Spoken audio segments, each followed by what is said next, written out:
एवं भूतं स्थितं ध्याने यदा कृत्वासने जनं शिवेति व्याहरश्चैव दृष्ट्वा पापैः प्रमुच्यते।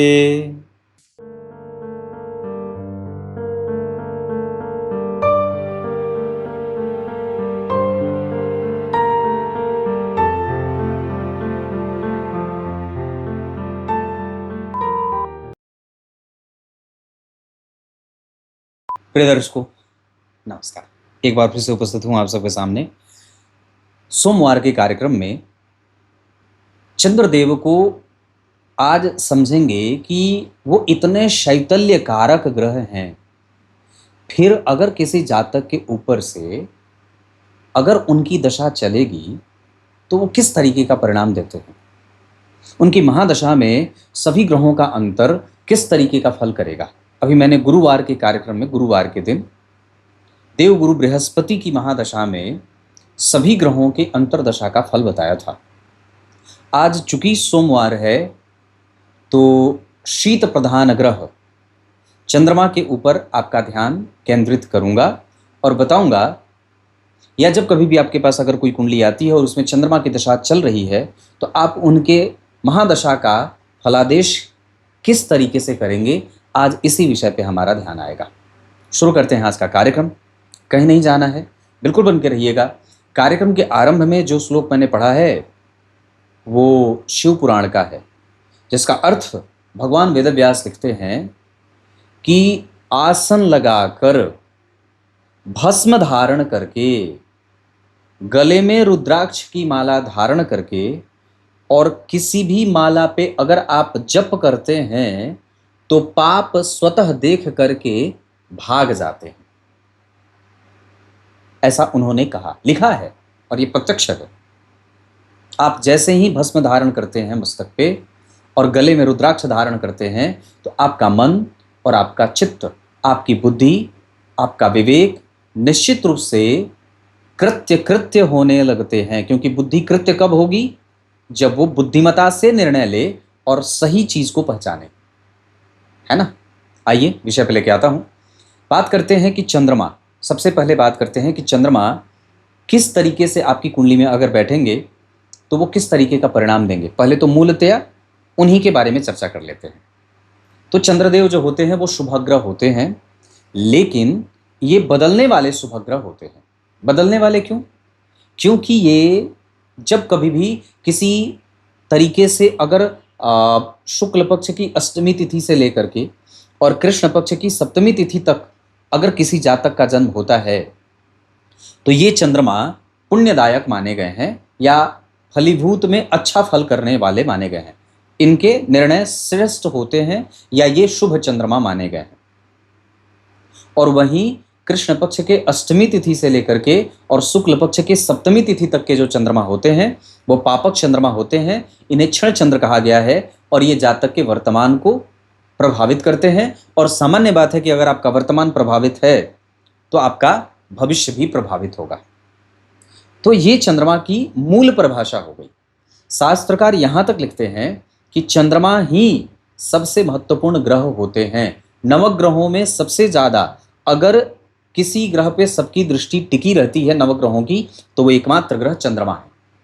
किसी भी जातक की कुंडली में चाहे कितने ही राजयोग क्यों न बने हो, लेकिन अगर उसकी कुंडली का चंद्रमा कमजोर है तो उसकी कुंडली के बने बनाए राजयोग निठल्ले हो जाते हैं या वो सामान्यतया नहीं देते हैं परिणाम। अपनी दशाओं काल में, अपने दशाओं में वो जातक ये सोचता ही रहता है कि ओरे मेरा फल कब मिलेगा मुझे।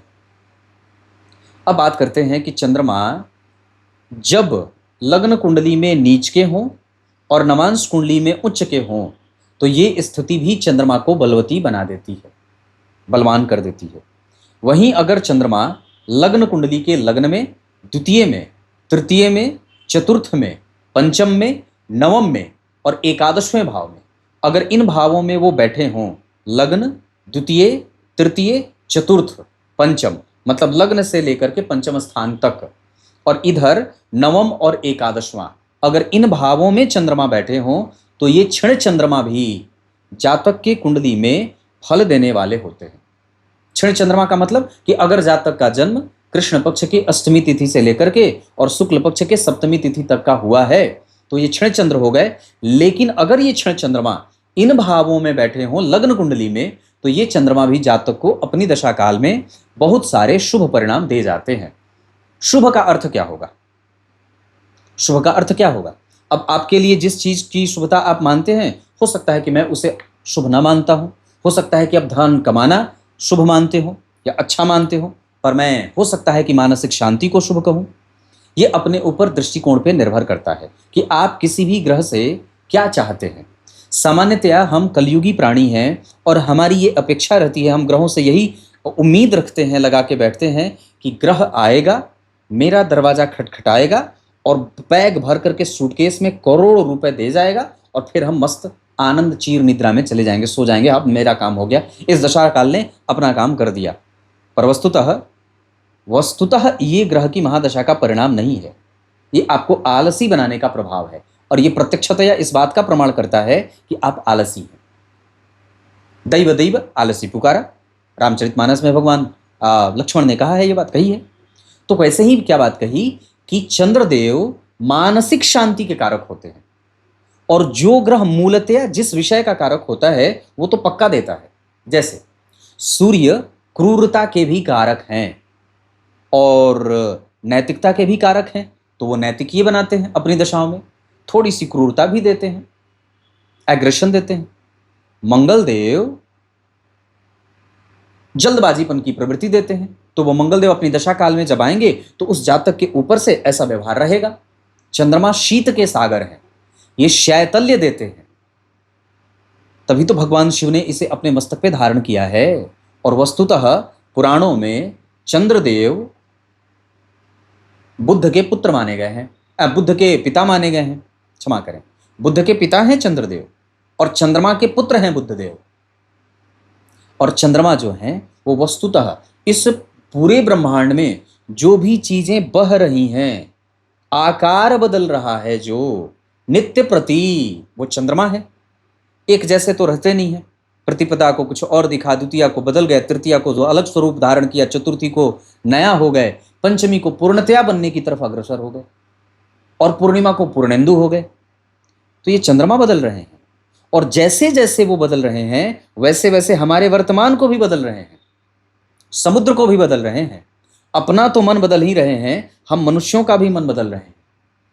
आश्रित्य चंद्रस्य बला बलानी ग्रहा प्रयक्षन्ति शुभाशुभानि, शास्त्रकार लिखते हैं कि सारे ही ग्रह चंद्रमा पे आश्रित होते हैं। और क्या कहा कि ये बदल रहा है इसलिए वर्तमान है।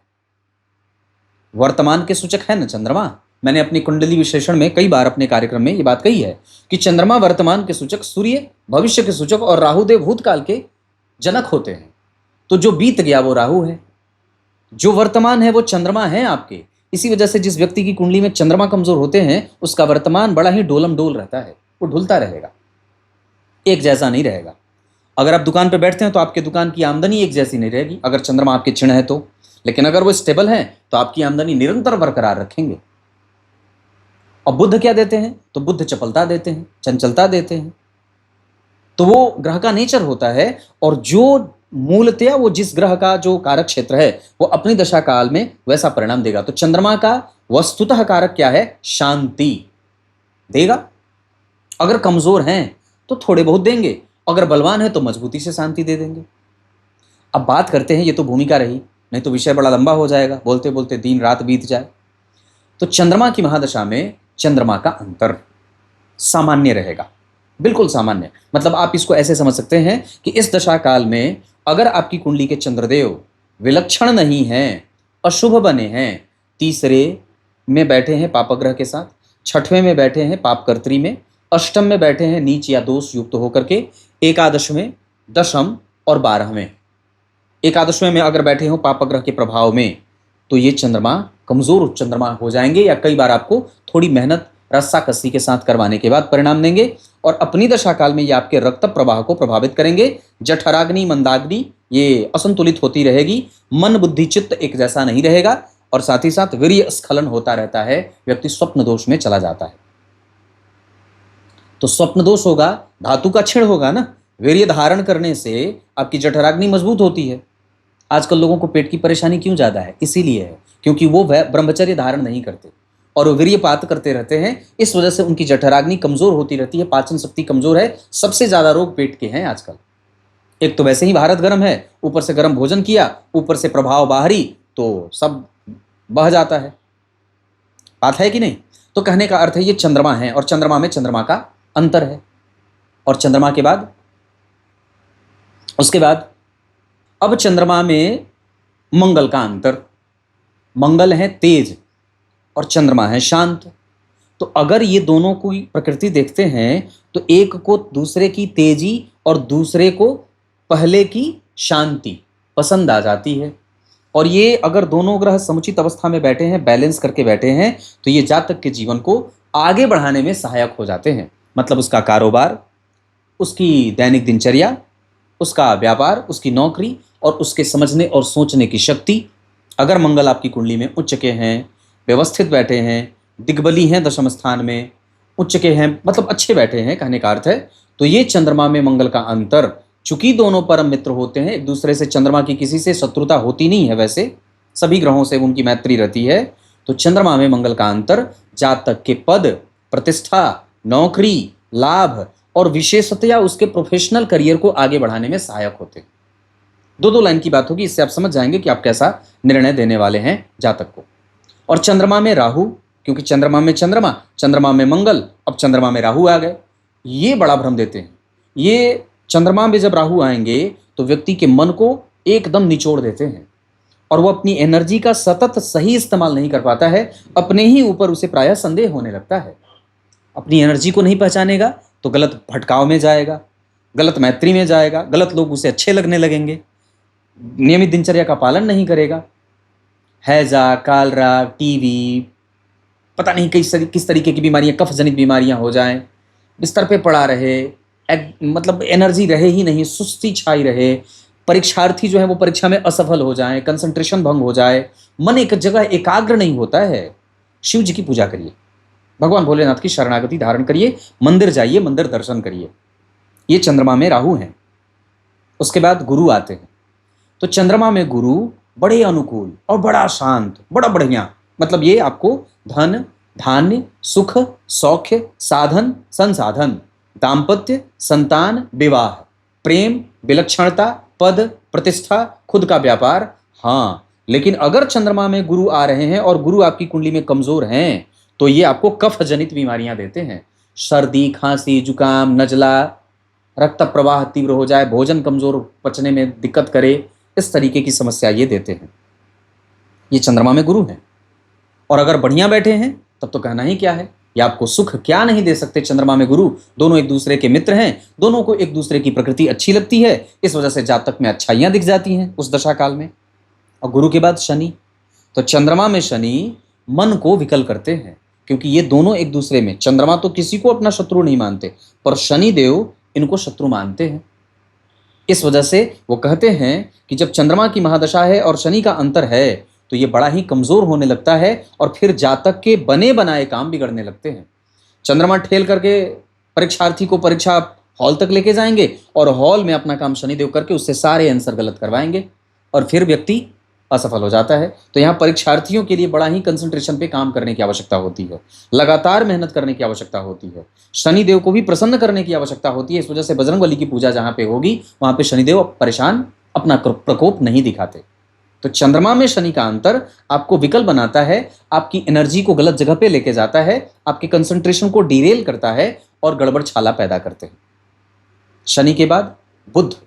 चंद्रमा में बुध शांत, गंभीरता, खेलपन, लड़कपन, एकदम बिल्कुल बचकानी हरकतें, बहुत आराम से काम करे, कोई जल्दबाजी नहीं है, स्थिरता है, गंभीरता है, कृतज्ञता है, गुरुजनों का आशीर्वाद है, थोड़ा खेल दौड़ लिया, थोड़ा घूम लिया, थोड़ा मौका मौज मस्ती कर लिया, ये चंद्रमा में बुध। मतलब थोड़ा सा वो सीरियसनेस उस दशा काल में जातक की कम हो जाती है, या ये कहते हैं कि वो उसकी बुद्धि लब्धि क्षमता बढ़ जाती है। वो दिखेगा नहीं कि वो कितनी मेहनत कर रहा है, पर हाँ हो सकता है कि वो दिमाग में बड़ी मेहनत करता हो, दिमाग में उसका प्रिपरेशन अच्छा हो, कैलकुलेटिव माइंडसेट के साथ वो आगे बढ़ रहा है, पर सामने किसी को वो उसका प्रभाव दिख नहीं रहा। तो ये चंद्रमा में बुध है।